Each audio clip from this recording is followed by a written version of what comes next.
ఈ చేప పేరు మొత్తానికి నాకు తెలిసిపోయింది ఏంటనేది. నేను దీనికంటే ముందు ఒక షార్ట్ పెట్టాను. ఈ చేప పేరు ఎవరికైనా తెలిస్తే కామెంట్ చేయండని. నాకు ఒకళ్ళు కామెంట్ చేశారు.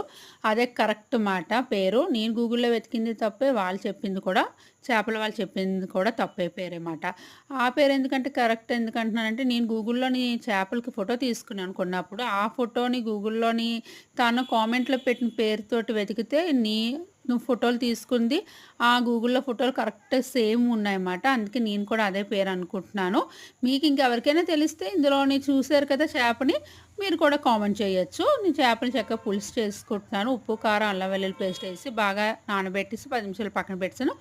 తర్వాత చింతపండు పులుసులోనే చేప ముక్కలేసేసి చక్కగా నేను ధనియా, జీరా, మెంతుల పొడి వేసేసుకొని చేపల పులుసు చేసుకున్నాను. ఇది నిన్నటిదండి సండే షార్ట్. కొంచెం లేట్ అయింది షార్ట్స్ రాబోసరికి. ఎవరికి నచ్చితే లైక్ చేయండి. నా ఛానల్ ఫస్ట్ టైం చూసి సబ్స్క్రైబ్ చేయండి. పక్కన బెల్ సింబల్ క్లిక్ చేయండి. బాయ్.